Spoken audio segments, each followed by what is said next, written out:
waxaa la yidhi hal is cafiyaa la yidhi aniga waxaan raadinayaa waxaan cafiyo aniga waxaan ku dhashay magaalada Muqdisho aabahayna sidoo kale annaga baadiye ma aanan qabin baadiyana ma qabno annaga maadaama aan magaalada Muqdisho ku dhalanay maalin maalmaha ka mid ah dagaalaa dhacay annaga cidda la dilaayo iyo cidda la daynayo maanan aqoonin maleeshiya noo imaatay gurigeena lagu soo weeraray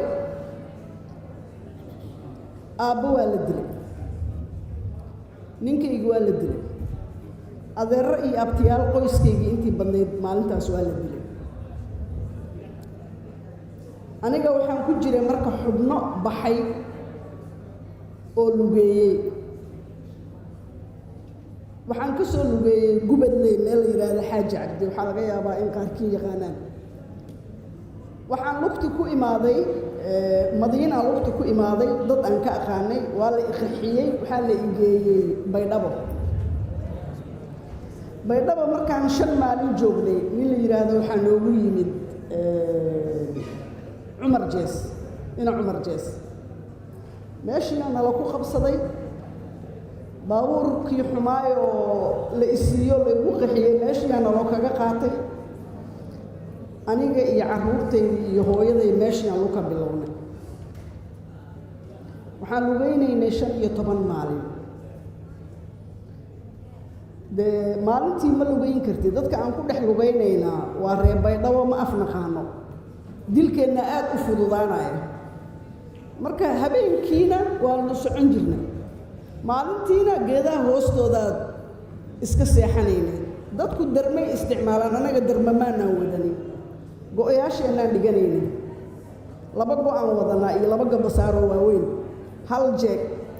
hal wiila nala socda oo aabihii raxan weyn yahay laakiin xaafad nagula koray oo asaguna aan dadka aqoon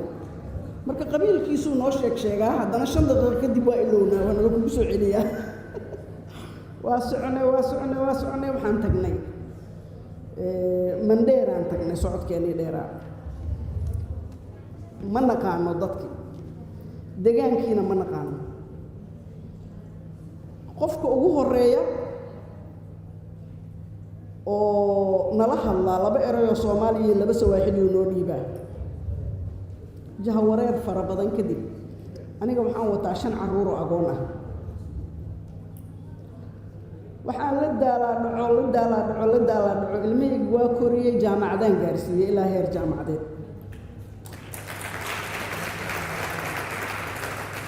2000kii ayaan ku soo laabtay magaalada Muqdisho ayadoo niman aad u waaweyn oo balaayo ka dhacdo qoryo wato qofkay rabaan la dilo qofkay rabaan la sii daayaa joogaan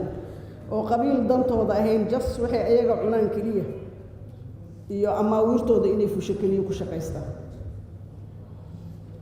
gabdhaan iswarwaraysanay waxaan niri war seeyelna wadankii saanu noqday seeyelna waxaan niri si aan yeelna naqaanay si hogaamiye kooxeedyada looga badbaado dhalinyarada aan wax u sheegno oo dhalinyarada maxaan ku sheegaynaa kartoomo banooniyaal la soo gaday mister hogaamiye kooxeed haddii uu ogaado inaad ilmahan wax u sheegaysid koow adigu ku qaarajina marka waxaan sameynay soonkan ayaa ku jira murursade 10 wiil ka soo xada soonkan ayaa ku jira abgal 10 ka soo xada soonkan ayaa ku jira habar gidib 10 ka soo xada waa ciyaarsiin ilaa ilmihii xoogaa ay dareemeen inay nafisaan xuduudii oo jaallo hogaamiye kooxeed lagu kala haystay dhalinyaradii intii badnayd waa ka fakatay waa ka xadnay taas ilaahay mahad ha ka gaartay waxaa sabab u ahaa ururkii la oran jiray Kogwo gabdho ammaan mudan oo Soomaaliyeed ay ahaayeen aniga marka waxaa soo haray dadkii dhibaatada ii geystay war aan cafiye horta yaa cafiyaa number 1 ninkii reerkayga laayay guryahaygii iyo hantidaydii wali haystaa odayga aan u tagayaa oday fiican maaha kan aniga iga socdaana oday fiican maaha labaduba waxay rabaan inaan isku sii baaba'no marka qaab aan wax u cafiyana ma aqaano waxaan sameeyana ma aqaano sababtoo ah markii gurigaagii ninkii deganaa subax walba kaa soo horbaxayo oo kii aabbaha dilay subax walba kaa soo horbaxayo hal maalin intuu kuu yimaado aan kulahayn sorry dhib aan kuu geystay maalin hebel iska kay cafi ama systemka jira xataa goofkaagiyo ataqaanidaa qofkii loo cabiraya systemkii dowladdii baaba qaybka ah yaan cafinaa marka ma systemka dowladeedaan cafinaa ma kii hore burburka noo keenaan cafinaa ma hogaamiye kooxeedyadiina burburiyaan cafinaa yaan cafiyaa aniga ilmahayga waa agoon anna agoonaan ah maanta haddaan waxbarasho iyagoo wax ii bartay oo ilaa heer jaamacadeed aan gaarsiiyey shaqada markii la tago yuu yahaa leeyahay waa ina ayo waa ree hebel seen ku badbaadaa odayaasha dhaqankaa iiga daran oo dhibaatadii iyo rafaadkii markaan ka soo kabtoo soo roonaaday sii abaabulaayo colaad cusub oo muqdisho raba inay burburto waxaa la dilayaa waa idinka